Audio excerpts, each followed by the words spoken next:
दोस्तों सच बताना, क्या आपको लगता है कि कंपनी लॉ बहुत ही डिफिकल्ट एक पेपर है? अगर आपको लगता है कि कंपनी लॉ बहुत ही ज़्यादा एक डिफिकल्ट एक पेपर है, देन आप लोग एकदम सही समझ रहे हो।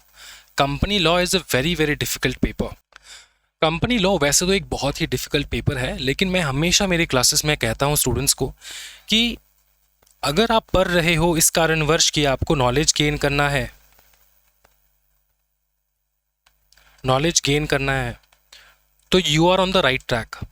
लेकिन अगर आप इग्नोर कर रहे हो इस फैक्ट को कि एग्जामिनेशन पास करने के लिए you need a plan, exam pass करने के लिए you need a proper planning, then अगर चाहे आपका नॉलेज बहुत ज़्यादा ही अच्छा हो जाए, फिर भी आप एग्जामिनेशन में क्रैक नहीं कर पाओगे। क्यों नहीं कर पाओगे? There are several factors that determine कि आपका एग्जामिनेशन कैसे जाएगा। अंडरस्टूड? अब कंपनी लॉ बहुत ही ज़्यादा ह्यूज है, वास्ट है। किसी भी एक टाइम पे कोई भी स्टूडेंट ऐसा इतना तो पढ़ ही नहीं सकता कि उसको कहीं से भी कोई भी क्वेश्चन पूछ लो वो सक जाएगा। अगर आप टॉपर को भी पूछोगे ना कि बताओ इस सेक्शन में क्या कहा जाता है, वो एक दो सेक्शन ज़रूर कह देगा, लेकिन कहीं से भी किसी भी रैंडम जगह से वो कंपनी लॉ का आंसर नहीं दे पाएगा। क्यों? बिकॉज उनका एक्सपीरियंस कम है। जैसे जैसे आप कंपनी लॉ के साथ ज़्यादा से ज़्यादा टाइम बिताओगे, कंपनी लॉ ज़्यादा से ज़्यादा पढ़ाई करोगे, वैसे वैसे तुम कंपनी लॉ के हर एक कॉर्नर को, हर एक पोर्शन को, सेक्रेटरियल स्टैंडर्ड हो जाए, रूल्स हो जाए, सब कुछ आपको प्रॉपरली आ जाएगा। But this comes with practice and time. वो आप धीरे धीरे जैसे आप कंपनी सेक्रेटरी बन जाओगे, तब तुमको सारा दिन कंपनी लॉ लेकर ही बैठना होता है। ठीक है? अंडरस्टूड? तो एग्जामिनेशन में पास करने के लिए इट इज़ नॉट इनफ कि आपको आपका सिलेबस पूरा कवर हो चुका है, क्योंकि एग्जामिनेशन में रैंडम जगह से रैंडम क्वेश्चन अगर पूछ लिया जाए तो आपका दिमाग खराब हो सकता है, क्योंकि शायद आपने उस मेन जगह पे फोकस नहीं किया है। तो what to do, how to crack the examination?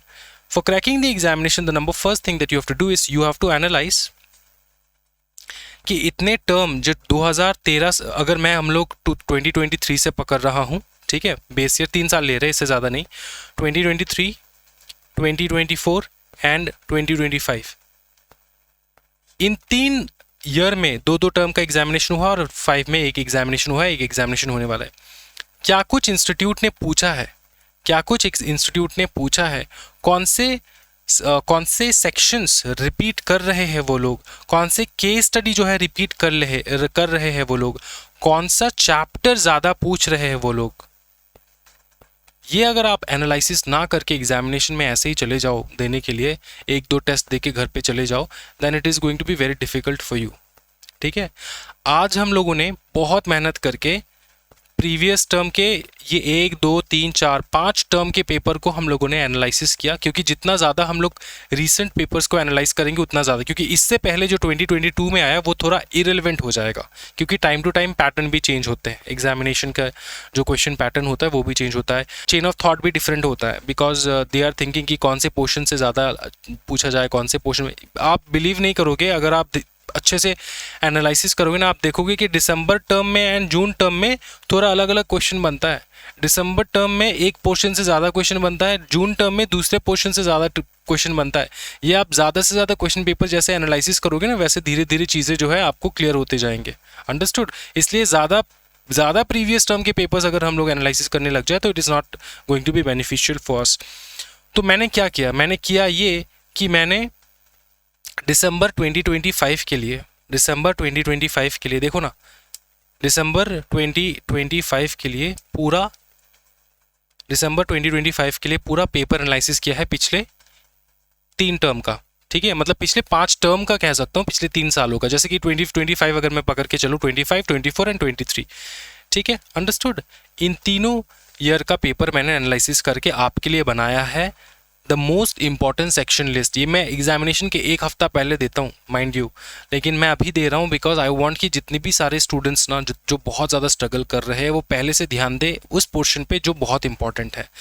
अब आपको कुछ मेहनत करने की ज़रूरत नहीं है कि आप एक एक पेपर उठाओगे फिर एनालिसिस करोगे। ये मैं हर टर्म करता हूँ, इसलिए मेरे को करने में ज़्यादा दिक्कत नहीं होता, लेकिन फिर भी टाइम कंज्यूमिंग तो होता ही है। तो इम्पॉर्टेंट सेक्शन मैंने दे रखा है। अंडरस्टूड? इंपॉर्टेंट केस लॉ मैंने दे रखा है कि कौन से केस लॉ ज़्यादा अच्छा। यहाँ पर जो है ना सेक्शंस, ये वो सेक्शंस है जो सबसे ज़्यादा रिपीट होते हैं, ये वो सेक्शंस है वो जो सबसे ज़्यादा जिस सेक्शंस के ऊपर फोकस करता है। ICSI। अब ये जो मैंने इंपॉर्टेंट लिस्ट बनाया इसमें से 90% क्वेश्चन बनने वाला है, लिख के दे रहा हूँ मैं, समझ में आ रहा हूँ। 90 आप एग्जामिनेशन देने के बाद निकल के बताना, याद करना मुझे कि सर ने क्या कहा था।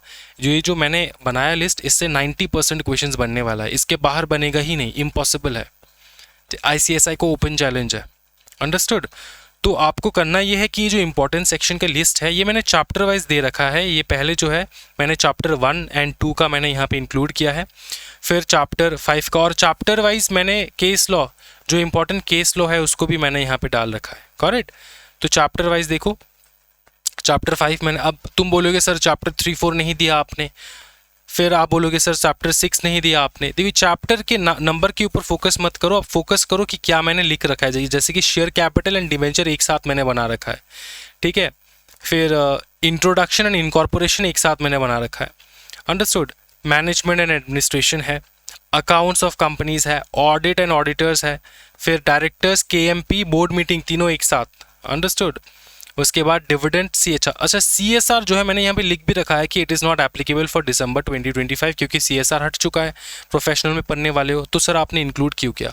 इंक्लूड इसलिए क्या, क्योंकि ये मेरे को ना रिकॉर्ड रखना है, क्योंकि ICSI का कोई भरोसा नहीं हो, अगर नेक्स्ट टर्म अगर इंक्लूड कर दे तो ICSI वैसे ही पगलामी करता रहता है। क्योंकि CSET जो है पहले कितना अच्छा फाउंडेशन का एग्जामिनेशन होता था, उसके बाद वो लोग CSET लेकर आए, अब फिर से फाउंडेशन जैसा बनाने के लिए सोच रहे हैं वो लोग। तो मतलब बहुत ही ज़्यादा क्या कहूँ मैं, ICSI का दिमाग ख़राब है, ठीक है। तो उनके ऊपर भरोसा नहीं किया जा सकता। वी विल मेक श्योर कि भैया हमारा जो इस बार तो एप्लीकेबल नहीं है, अगर नेक्स्ट ईयर भी एप्लीकेबल ना हो तो मैं हटा दूंगा ये, लेकिन मैंने ये लिख रखा है, आपको थोड़ा ध्यान देना इन चीज़ों के ऊपर, ठीक है।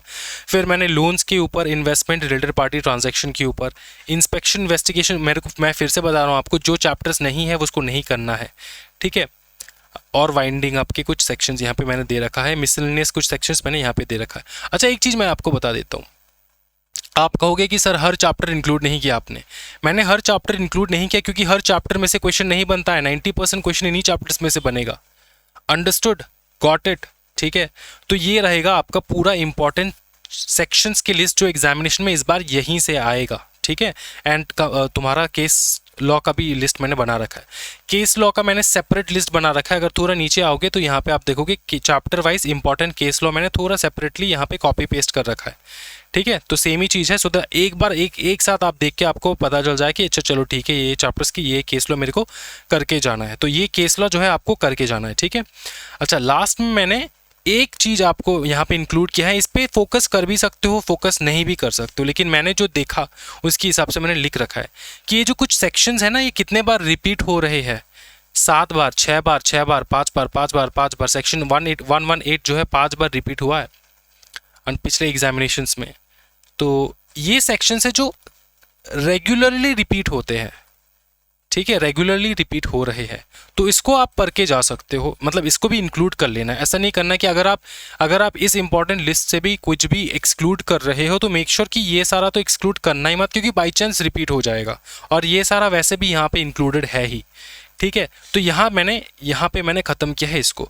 अब कुछ स्टूडेंट ऐसे रहेंगे जो कहेगा, जो मेरे प्रीवियस वीडियो पे भी कमेंट छोड़ के गया है, कि बोलेगा, क्रॉस चेक करेगा, बोलेगा कि इज़ देयर एनी स्टूडेंट जिसको फ़ायदा हुआ है इससे। तो मैं उन सारे स्टूडेंट्स को कहना चाहता हूँ कि किसी स्टूडेंट को फ़ायदा हो ना हो, तुमको ज़रूर होने वाला है। क्यों होने वाला है? क्योंकि डोंट वेट फॉर एनीबडीज़ कन्फर्मेशन कि भैया हाँ तू कंफर्म करेगा तभी जाके मैं इंपॉर्टेंट सेक्शन की लिस्ट करने वाला हूँ। क्यों मैं तुमको बता देता हूँ। ये मैंने क्या लेकर रखा हूँ, ये जो प्रीवियस टर्म में सबसे ज़्यादा मोस्ट आस्क्ड क्वेश्चन है वही तो मैंने लिख के रखा है ना, सबसे ज़्यादा यही रिपीट होते हैं, सबसे ज़्यादा यहीं से क्वेश्चन पेपर बनता है, यही मैंने, तो ये रॉन्ग हो ही नहीं सकता। रॉन्ग ये हो सकता है कि तुम ना पढ़ के चले जाओ, अंडरस्टूड। तो तुमने जो कुछ भी पढ़ाई किया उसके साथ साथ ये तुमको कंप्लीट करना होता है। अब कुछ स्टूडेंट ऐसे भी रहेंगे कि कहेंगे कि सर प्रूफ दिखाओ, तो प्रूफ के लिए ये ले लो। यहाँ पे मैंने ईच क्वेश्चन, अब देखो जून 25 अटेम्प्ट में क्वेश्चन नंबर 1 से कौन से सेक्शंस पूछे गए हैं एंड रिलेवेंट डिटेल्स क्या है वो भी मैंने लिख रखा है। सेक्शंस एंड उसके रिलेवेंट डिटेल्स मैंने लिख रखा है, अंडरस्टूड। रेलेवेंट डिटेल्स तो एमसीए की वेबसाइट से ही मिल जाता है, लेकिन ये सेक्शंस निकालना थोड़ा डिफिकल्ट होता है, लेकिन मैंने पूरा कर रखा है। क्या ये समझ में आ रहा है? तो ये जो है ना, ये आपको दिख जाएगा कि कौन सा कौन सा क्वेश्चन कौन से सेक्शंस में से पूछा गया है, क्योंकि एक क्वेश्चन जो है एग्जैक्टली किसी एक पर्टिकुलर सेक्शन से, मल्टीपल सेक्शन से भी पूछा जाता है। You have to make sure कि यू नो दिस। किसी एक कोई एक क्वेश्चन एक ही जैसे कि CSR का पकड़ लो, ये तो सीधा डायरेक्टली पूछा गया है, लेकिन पकड़ लो ये वाला जो 6B का क्वेश्चन है, ये 109 108 मिला के क्वेश्चन पूछा गया है, तो मैंने दोनों यहाँ पे लिस्ट कर रखा है। इस प्रकार से सारे प्रीवियस टर्म के मैंने क्वेश्चंस का जो है निकाल के यहाँ पे डाल रखा है। आपको सिर्फ गो थ्रू करना है कि कौन से क्वेश्चंस का कौन सा सेक्शन आया था। अंडरस्टूड। आप ये पढ़ के चले जाओ, कम से कम ये पढ़ के चले जाओ। अगर वो नहीं पढ़ना है तो ये पढ़ के चले जाओ। अगर ये पढ़ के चले जाओगे तब भी तुम्हारा हो जाएगा। कौन सा क्वेश्चन कौन सा सेक्शन में से आया है, एक्सेट्रा एक्सेट्रा, सब मैंने यहाँ पे लिख रखा है। प्रीवियस 3 टर्म का ही मैंने बनाया है, क्योंकि इससे ज़्यादा बनाने लग जाऊँ तो दिसंबर का एग्जामिनेशन ख़त्म हो जाएगा। तो 2023 से लेकर, ठीक है, 2025 जून तक मैंने बना रखा है। अंडरस्टूड। तो ये आप करके चले जाओ, या तो ये करके चले जाओ या तो ये करके चले जाओ। मैं सारे स्टूडेंट्स को कहना चाहूँगा मेरे साइड से कि तुम यही करके चले जाना, ठीक है। It is going to be more than sufficient. तुमको माथा नहीं मारना है कहीं पर भी। सर ये PDF वगैरह कहाँ पे मिल जाएगा? ये PDF वगैरह कम्प्लीटली फ्री ऑफ कॉस्ट आपको मिल जाएगा हमारे मोबाइल एप्लीकेशन के ऊपर। मोबाइल एप्लीकेशन है एग्ज़ाम स्क्वाड प्रो हब। ये जो एग्ज़ाम स्क्वाड प्रो हब आपको प्ले स्टोर में क्लिक करना है, मारना है, टाइप करना है, एंड देन वहाँ पे जो भी शो करेगा उसको क्लिक करके इंस्टॉल करना है, रजिस्टर करके। फिर जैसे ही एप्लीकेशन खुल जाता है आपका, फिर आपको फ्री रिसोर्सेज के सेक्शन में जाना है। कहाँ पे? Free resources. इस सेक्शन में जाने के बाद आपको क्लिक करना है CS एग्जीक्यूटिव, ठीक है। वहाँ पे आपको सारे PDF मिल जाएंगे, जितने भी PDF मटेरियल मैंने बना रखा है सब मिल जाएगा। Understood. And this is going to be very very beneficial. आपको पता नहीं कितना बेनिफिशियल होगा आपके लिए, ठीक है। आपको एग्जामिनेशन के दिन ही पता चलेगा कि कितना ज़्यादा फ़ायदेमंद रहा ये, ठीक है। और मैं आशा करता हूँ कि अभी अक्टूबर का महीना है, नवंबर दिसंबर तक तुम मुझको भूल ना जाओगे। तो ये अगर दिसंबर के एग्जामिनेशन देने बाद भी आपको फ़ायदा हुआ तो ज़रूर वीडियो पे आके कमेंट कर देना कि सर ने तो बहुत बढ़िया लिस्ट जो है आपने बनाया है। Also at the same time जिन भी स्टूडेंट को नेक्स्ट मैं कौन सा सब्जेक्ट का बनाऊँ वो आप लोग बताओ मुझे, मैं उसी सब्जेक्ट का बनाऊँगा। जो सब्जेक्ट सबसे ज़्यादा कमेंट आएगा वो सबसे पहले मैं बनाऊँगा, ठीक है। Thank you so much everyone. Happy learning guys. Bye bye, take care and Jai Hind.